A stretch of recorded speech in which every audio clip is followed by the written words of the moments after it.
Hello out there in Radio Land, and welcome to Young Professional and Completely Unprepared, our weekly program about high rents, low salaries, and infinite possibilities.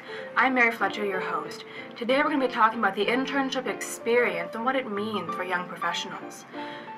So we have with us a panel of delightful expert interns from the Minnesota Historical Society who will be answering a few questions today. And also remember out there in Radio Land how much we appreciate and value your input. We're going to the phones after this for some questions for our interns. So if you have anything you want to know, please just remember it, jot it down, and give us a call at the end of our panel so we can get some good answers to those questions.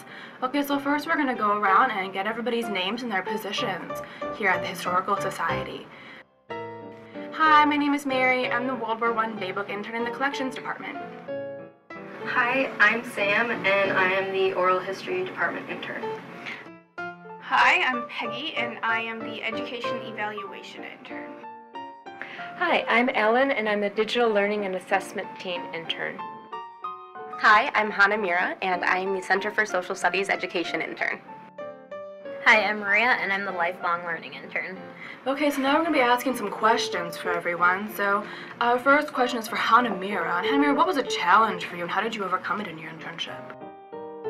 Something that I found challenging was the level of independence that I had in this internship. I had not been given this much independence before. I was working with a new program used for mapping, which neither my supervisor nor I had a ton of experience prior to the internship working with this program. And so it forced me to be very proactive and resourceful and ultimately patient with myself as I spent time learning how to use the program. And then I ultimately learned how to use this new mapping software that I can take in my future coursework and other experiences. Fascinating, Hannah Mira. Okay, what about you, Peggy? What is a favorite thing that you've worked on at your internship?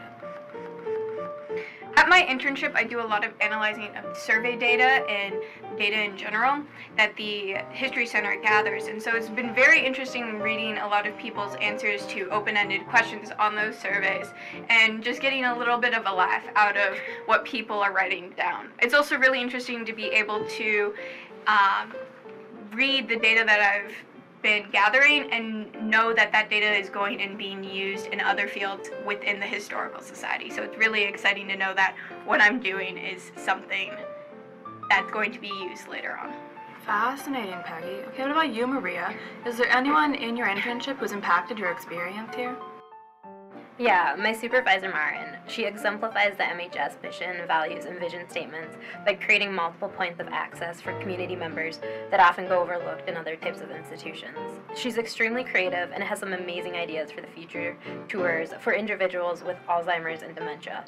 She also is leading dialogue around universal design in museums, which I foresee to be really critical in the future of the industry. In grad school, my professors talk about key attributes leaders in museums must possess, and Marin goes above and beyond those. She's a great resource and a terrific supervisor. I really look up to her and will be using some of her resources for my master's thesis. I really think she's going to do some more amazing things for the MHS, and I'm excited to see what the future brings for her. Sounds like a really incredible leader here. Okay, what about you, Ellen? What is a high point for you during your internship? Two outside game experts were invited to the museum to provide training on the history and process of designing and developing games. I've been lucky enough to sit in on the sessions and get a glimpse into how games might fit into the future of education as well as the museum experience overall. It has aligned closely to what I've been studying at the Minneapolis College of Art and Design, so it's been great to see what has up until now been theory being put into practice. Super cool, Ellen. Okay, Mary, what surprised you about your internship? What really surprised me about my internship is how much I enjoyed it, actually. I knew that it was something that I would probably have fun with a little bit, but it's still work, it's still hard sometimes, it's still adjusting to a new environment and a brand new work schedule and everything, but I really enjoyed my time here. Spend it mostly in the library, but I enjoy libraries, so it worked out. Okay, what about you, Sam? What do you love about being an intern here at the Minnesota Historical Society? Well, one of the things I love most about being an intern here is how much of it is focused on my personal learning. I think the society really wants to make sure the interns are learning valuable and marketable skills and not just answering emails or getting coffee. All the informational interviews I have had were meaningful, and my superiors were generally approachable and willing to answer my questions. I also love the behind-the-scenes access I get. I have seen parts of the center that really interest me and that I would not have seen as just a visitor here. Also, I get to attend meetings and am part of conversations that let me in on the complications and opportunities that arise from working at such a large institution. And obviously, I also love the discounts we get as interns in the store and in the cafe. That's a really good answer, Sam. Okay, we have one final question for everyone here on our panel, and that question is, what are you taking away from your internship? What has this done for you, and how are you going to bring it into your future? Okay, we're going to start with Hanamira. This was my first internship that I had ever done, and so one of the things I learned was that internships are not scary. I was not exactly sure, nor am I still sure exactly what career path I want to go into, but it gave me the chance to play the role of a GIS analyst in this case, and I've formed some really great relationships with the wonderful other interns and coworkers, and have gotten a chance also to read a lot of really interesting articles that have inspired me to look into other fields I hadn't considered before. Fascinating. Okay, what about you, Peggy? What are you taking away from this internship? I am actually planning on in the fall to have my final paper for my bachelor's be with evaluation and doing my own personal evaluation on my campus. So all the information and all the knowledge that I'm gathering right now by helping out the institution with their evaluation is going to be useful later on in my career. And also, since I am planning on going into museums as my final career choice, all the experience I'm gaining here is going to be very invaluable when I graduate. Sounds like you got a lot out of it, Peggy. What about you, Maria? What are you taking away from your internship? This was a really great opportunity for hands-on learning in the field. I will be taking away some great resources my supervisor has provided, but also understanding how large institutions work, how departments work within the institution.